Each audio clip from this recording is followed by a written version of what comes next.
네, 요즘 젊은 사람들뿐만 아니라 자동차 매니아들 사이에서 인기 있는 차가 있습니다. 바로 그 차는 소렌토와 같은 SUV 차량입니다. 1990년대에서도 SUV 차가 인기가 있었는데요. 그때 인기가 있었던 자동차는 무쏘였습니다. 왜 코뿔소 이렇게 코처럼 돼가지고 생긴 거 있잖아요. 그 SUV 차가 굉장히 인기가 많았습니다. 얼마나 인기가 많았냐면요. 1999년도에 우리나라에서 판매된 그 차가 3428대가 팔렸는데요. 그 428대는 그 당시에 연도에 팔린 자동차 판매 대수의 비율로 봤을 때 57%나 차지하는 어마어마하게 많이 팔린 차였습니다. 그리고 또 대우 동그리 세탁기 아시죠? 동그리 세탁기는 주부 사이에서 엄청나게 인기가 많이 팔렸었습니다. 그리고 저희 집에서도 저 조금 대학교 때인가? 그때 저희 집에서도 동그리 세탁기를 썼었어요. 그런데 그 세탁기의 단점이 무엇이었냐면은 고장이 안 난다는 것이 단점이었습니다. 그때 김우중 대우그룹 회장이 탱크주의 해가지고는 무조건 튼튼하게 만들어야 된다. 그래서 그렇게 만들었었습니다. 그렇게 만들었던 무쏘의 자동차도 또 대우의 동그리 세탁기도 지금 존재하나요? 지금 존재하지 않습니다. 왜냐하면 그 무쏘와 또 동그리 세탁기를 만들었던 그 대우는 2000년도에 역사의 뒤안길로 사라져 버렸기 때문입니다. 한때 삼성을 제치고 재계 순위 2위에 있던 대우가 무너져 버렸습니다. 많은 사람들이 그때 충격이었는데요. 어떻게 대우가 무너질 수 있어? 사람들이 참 어이없어 하고 많이 힘들어 했었습니다. 영원할 것 같았던 대우가 한마디로 망해버린 것입니다. 또한 자영업은 지금 어떻습니까? 많은 사람들이 대박을 꿈꾸면서 가게를 개업을 합니다. 그렇지만 통계청 발표에 의하면 창업한 지 5년 만에 폐업하는 가게가 4분의 3이나 된다고 합니다. 이렇듯 회사도 가게도 영원하지 못하고 무너져 버립니다. 그러나 더욱 큰 문제는 우리의 삶도 무너져 버린다는 겁니다. 우리는 하나님을 열심히 잘 믿으려고 하잖아요. 그런데 여러분 잘 믿어지나요? 안 되죠. 쉽지 않습니다. 왜냐하면 우리 앞에는 우리가 하나님을 열심히 잘 믿으려고 해도 방해하는 것들이 너무나 많기 때문입니다. 세상의 괴로움 때문에 우리는 힘들어하고요. 또 즐거움 때문에 하나님으로부터 멀어지기도 합니다. 결국 이러한 것들이 하나님을 향한 나의 마음을 점점점 멀어지게 하는데요. 성도 여러분, 우리 오늘 한번 생각을 해봤으면 좋겠습니다. 나는 영원하신 하나님을 향하고 있는가? 아니면 저 무너져가고 있는 세상을 향하고 있는가 말입니다. 오늘 본문은 하나님께서 다윗 왕에게 주신 언약의 일부분입니다. 그리고 이 언약은 다윗 언약이라고 해서 성경의 말씀들 중에서 굉장히 유명한 언약입니다. 우리가 보통 언약하면 아브라함의 언약, 너는 가서 뭐 민족을 삼아 이렇게 아들과 민족을 삼라고 하는 그런 아브라함의 언약만 우리가 기억을 하는데요. 이 언약, 다윗의 언약은 아주 중요한 언약입니다. 그럼 이 시간에는 저는 하나님께서 다윗에게 주신 이 언약이 어떤 언약인지를 같이 은혜를 나누면서 하나님께서 주신 이 언약이 여러분들과 여러분들의 가문 속에 동일하게 임하길 기도합니다. 오늘 본문 7장 11절 후반전에 보시면요, 여호와가 너를 위하여 집을 지어주겠다고 하십니다. 바로 다윗 너를 위해서 집을 지어주신다고 하십니다. 그런데 7장 2절에 보면은요, 다윗은 집이 없는 게 아닙니다. 다윗이 살고 있는 집은요, 백향목으로 된 아주 으리으리하게 멋있고 훌륭한, 그것도 궁궐입니다. 그런데 하나님께서 다윗에게 너를 위해 집을 지어주시겠다고 하시는 것입니다. 그럼 하나님께서 지어주시는 집은 도대체 어떤 집일까요? 새번역 성경에 보면은요, 자세히 나와 있는데요, 제가 읽어보겠습니다. 나 주가 너의 집안을 한 왕조로 만들겠다는 것을 이제 나 주가 너에게 선언한다. 하나님께서 다윗에게 지어주시겠다고 하는 집은 우리가 살고 있는 이 아파트와 같은 이런 하우스를 말하는 것이 아닙니다. 바로 다윗을 한 왕조로 만들어 주시겠다는 말씀입니다.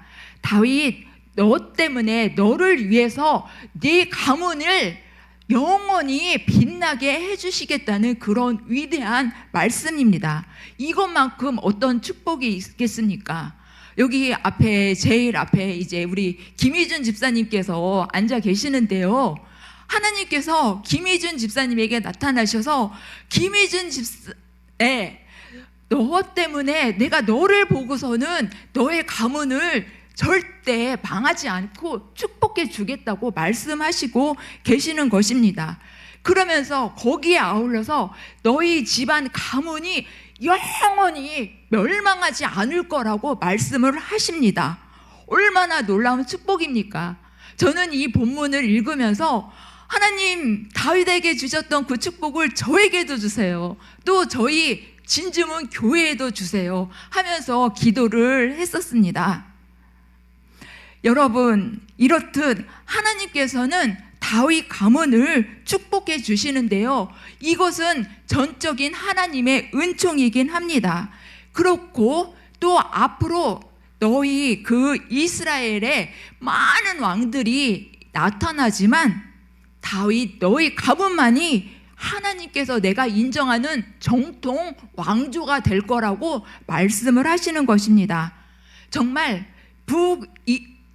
북이스라엘은 19명의 왕이 나타납니다. 그리고 남유다는 20명의 왕이 나타나는데요, 북이스라엘은 왕조가 9번이나 바뀌는 쿠데타를 통해 가지고는 왕조가 자자 흘러나갑니다. 그렇지만 남유다는 정말로 하나님께서 말씀하신 대로 다윗 왕조, 다윗 가문 한 가문만이 쭉 흘러나갑니다.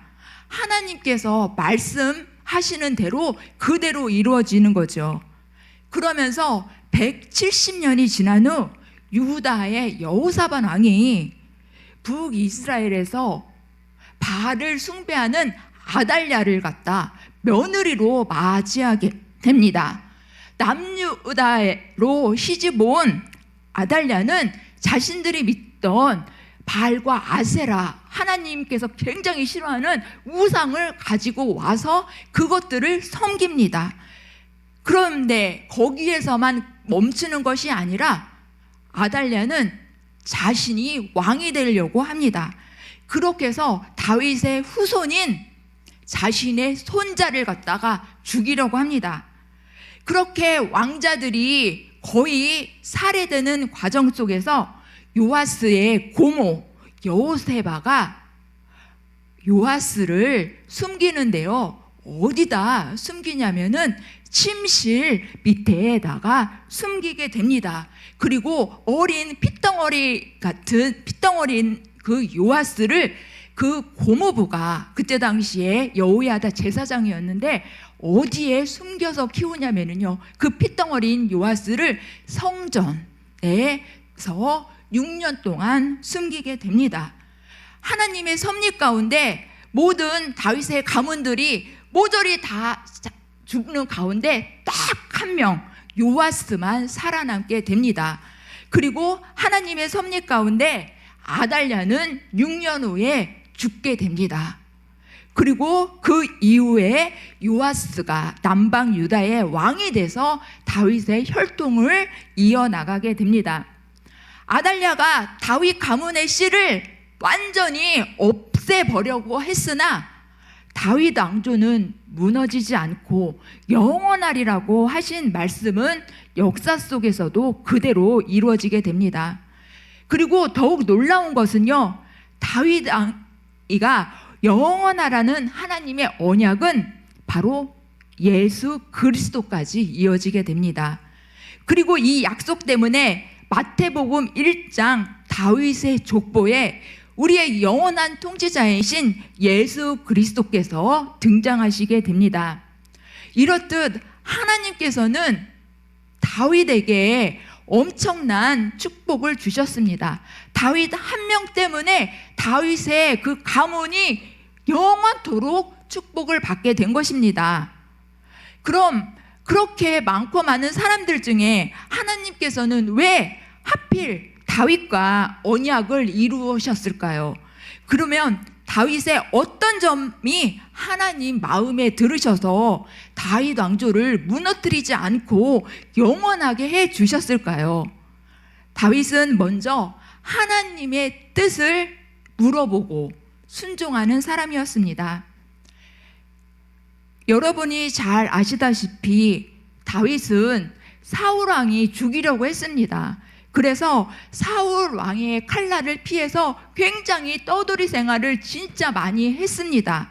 그리고 그 후에 사울 왕이 죽었을 때 사람들은 다윗 빨리 예루살렘에 올라가서 당신이 왕이 되십시오 하고 이렇게 충동했습니다.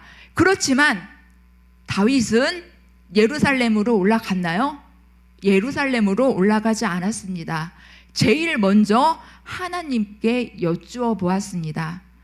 사무엘하 2장 1절에 보면 그 후에 다윗이 여호와께 여쭈어 아뢰되 내가 유다 한 성읍으로 올라가리이까 하고 이렇게 하나님께 여쭈어 보았습니다.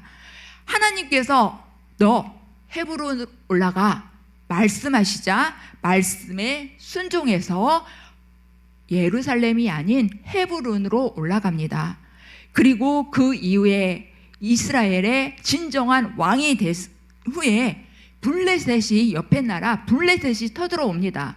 그때도 다윗은 블레셋과 싸우러 먼저 갑옷 입고 막 싸우러 가는 것이 아니라 뭐를 했냐면요, 하나님께 물었습니다. 하나님께서 블레셋으로 올라가라고 말씀하시는 명령이 떨어지자 블레셋으로 올라갔습니다. 그리고 그 다음에 또다시 블레셋이 또 쳐들어 오거든요. 그럴 때도 하나님께 또 묻습니다. 또 물어요.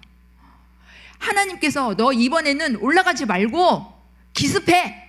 그러자 하나님의 명령대로 순종합니다. 이제는 자신이 이스라엘의 왕이 되고 이스라엘에서 가장 힘센 사람이 되었는데도 자신 마음대로 하지 않았습니다. 하나님께 묻고 순종했습니다. 왜 다윗은 하나님께 순종했을까요? 우리 중요한 말씀인데요, 5장 12절입니다. 앞에 우리 지금 7장 읽으셨는데요, 5장 12절 말씀입니다. 네, 같이 한 목소리로 읽겠습니다. 시작. 다윗이 여호와께서 자기를 세우사 이스라엘 왕으로 삼으신 것과 그의 백성 이스라엘을 위하여 그 나라를 높이신 것을 알았더라. 다윗은 자신이 이스라엘의 왕이지만 진정한 이스라엘의 왕은 바로 하나님이심을 믿었던 것입니다. 자신은 하나님의 대리 통치자인 것을 알았던 것입니다. 이렇게 철저하게 하나님의 뜻을 묻고 순종한 다윗을 하나님이 그냥 내버려 두셨을까요? 아니에요. 5장 25절 보세요. 5장 25절. 사무엘하 5장 25절에 보시면요, 하나님께서는 많은 영토를 주시고요, 또 주위에 모든 대적을 무찔러 주셨다고 말씀하셨습니다. 성도 여러분, 나는 어떤 성도입니까? 여러분도 다윗처럼 그렇게 축복받는 인생을 살고 싶으신가요? 그럼 어떻게 해야 됩니까? 먼저 다윗처럼 하나님께 물어보십시오. 그리고 순종하십시오. 하나님께서 나에게 맡겨주신 이 직분을 왜 나한테 맡겨주셨는지 하나님께 먼저 물어보십시오. 그리고 순종하십시오. 또한 다윗은 성전 중심의 사람이었습니다. 다윗 자신은 이렇게 백향목으로 된 아주 좋은 집에서 살고 있는데 하나님에게는 집도 없이 초라한 장막에서 있는 것을 다윗은 너무나 안타까워했습니다. 보통 사람들은요, 자신이 잘 먹고 잘 살게 될 때 하나님을 찾지 않고 하나님을 잊고서 놀러 다니기 바쁜데요, 다윗은 자신이 왕이 되었을 때 더욱 하나님을 찾았습니다. 하나님을 생각했습니다. 그리고 더욱더 하나님과 가까이 있기를 사모했습니다.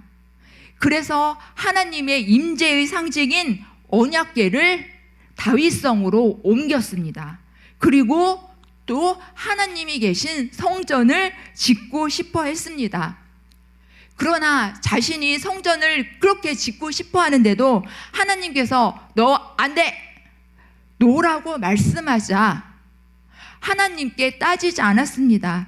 하나님, 제가 거하실 처소를 아주 멋지게 으리으리하게 만들어 드릴게요. 저는 돈도 있고 능력도 있습니다. 본인이 하겠다고 억지를 부리지도 않았습니다. 오늘 본문 7장 12절에 하나님께서 너 뒤에 있는 내 몸에서 날 씨가 내들을 이어 성전을 건축하게 하겠다, 그렇게 말씀하셨을 때 자신이 하겠다고 말씀하지 않았습니다. 자신에 대해서, 내 대해서 빛난 영광을 보려고 하지 않았습니다. 오히려 성전에 필요한 재료들을 철저하게 아주 좋은 것들로 준비를 시켜줍니다. 그리고 또 설계도까지 작성해서 주었습니다. 사랑하는 성도 여러분, 하나님의 임재를 사모하며 성전 중심으로 살았던 다윗처럼 여러분들도 성전을 중심으로 사시는 성도님들 되시길 바랍니다. 다니엘 6장 10절에 보면 다니엘은 페르시아의 총리로 있으면서도 예루살렘을 향해 하루에 3번 기도를 했습니다. 페르시아 멀고 먼 땅에서 하나님이 계신 성전 예루살렘을 가까이 갈 수 없잖아요. 그래서 그 예루살렘 성전을 바라보면서 기도를 했습니다. 사랑하는 성도 여러분, 우리가 교회에 거리상으로 멀리 떨어져서 물리적으로 오지 못할지라도 우리가 하나님이 계신 진주문 교회를 향해서 기도하시는 여러분들 되시길 바랍니다. 그만큼 다니엘은 하나님의 전을 사모했습니다. 이렇게 하나님을 전을 사모하는 사람에게 하나님께서는 축복을 내려주십니다. 여러분은 하나님의 전을 사모하십니까? 주일날 이렇게 오신 분들은 다 사모하시는 것 같습니다. 그럼 하나님의 전에 일주일에 몇 번 오십니까? 여러분의 마음은 하나님께서 임재하시는 성전을 향해 있으니까? 담임 목사님께서 교회 5층에서 사시다가 지금은 이사를 가시고 사택 5층은 지금 리모델링 중인데요. 저번에 어떤 분께서 말씀하시는 것이 저에게 감동이었습니다. 담임 목사님께서 그동안 성전을 24시간 지키고 계셨는데 이사 가셨으니 성전이 우리 진주문 교회가 썰렁하지 않게 자주 교회에 나와야겠다고 말씀하시는 것이었습니다. 그런데 그분은 평소에도 교회에 엄청 자주 오셔서 굳은 일을 도맡아 하시는 분이셨습니다. 평소에도 교회에 자주 나오시는 분인데 더욱 자주 나와야겠다는 말씀을 듣고 저는 깜짝 놀랐습니다. 아니, 그럼 교회에서 사시려고 그러시나? 그 생각이 들었습니다. 그분의 말씀 속에 정말 피 흘려 사신 이 진주문교회를 사랑하는 마음을 제가 느낄 수 있었습니다. 목회 데이터 연구소가 작년 11월 달 출석교인 1000명을 대상으로 신앙실대 조사를 했습니다. 한국교인 출석교인 10명 가운데 4명은 이른바 썬데이 크리스찬 나이론 환자라는 조사 결과가 나왔습니다. 그들은 신앙생활에 대한 진지함이나 절실한 의지가 없는 명목상 교인이라는 것입니다. 교회에 나오는 사람들 중에서도 썬데이 크리스찬이 많다는 것입니다. 일주일에 주일에만 교회에 나오고 나머지 6일은 세상 속에서 산다는 것입니다. 우리의 삶의 방향을 세상으로 향하지 마십시오. 세상의 길은 넓고 평탄합니다. 그리고 그 길로 가면 부귀도 줄 수 있습니다. 또 명예도 줍니다. 또 돈도 줍니다. 그렇지만 그 길의 끝은 어디입니까? 사망입니다. 멸망입니다. 비록 길이 좁고 협착해서 찾는 이가 아주 적을지라도 하나님이 계신 성전으로 자주 나오십시오. 예수님께서 십자가의 죽으심으로 이 성전의 문을 열어 놓으셨습니다. 아주 활짝 열어 놓으셨습니다. 그래서 그 길은 바로 생명의 길, 영생의 길입니다. 그 길로 갈 때 또한 하나님께서 약속을 하셨습니다. 나의 계명을 지키고 사랑하는 자는 몇 대까지 은혜를 베푸신다고요? 1000대. 1000대까지입니까? 영원하다는 것입니다. 다윗을 사랑해서 다윗 가문을 영원히 내가 축복해 주겠다고 한 것처럼 하나님께서는 동일하게 하나님의 자녀들에게도 말씀을 하고 계십니다. 부모 살아계실 때 최대의 효도는 무엇입니까? 네, 여기 어르신들 많이 있으신데요. 부모가 계시는 집에 자주 찾아뵙고 무난 인사 엿줍는 것입니다. 그럼 하나님을 기쁘시게 하는 최대의 섬김은 무엇입니까? 하나님 계신 성전에 자주 와서 묻고 순종하는 것입니다. 다윗이 하나님께 먼저 묻고 순종했을 때 하나님께서는 너는 내 마음에 합한 자다라고 칭찬하셨습니다. 그리고 하나님의 집을 사랑하는 그 마음을 보시고 하나님께서는 영원한 다윗의 집을 지어주셨습니다. 하나님께서 지어주신 그 집은 멸망하지 않고 지금도 이어지고 있습니다. 하나님께서는 다윗과만 언약을 체결하는 이기적인 분이 아니십니다. 하나님의 자녀 누구에게든지 축복을 주시려고 지금 복을 쌓아놓고 준비하고 계시는 분이십니다. 성도 여러분, 하나님 계신 성전에 자주 오십시오. 와서 묻고 순종하십시오. 그러면 하나님께서는 여러분을 위해 결코 무너지지 않는 집을 지어주실 것입니다. 그리고 여러분 때문에 여러분들의 가문이 영원히 보존될 것입니다.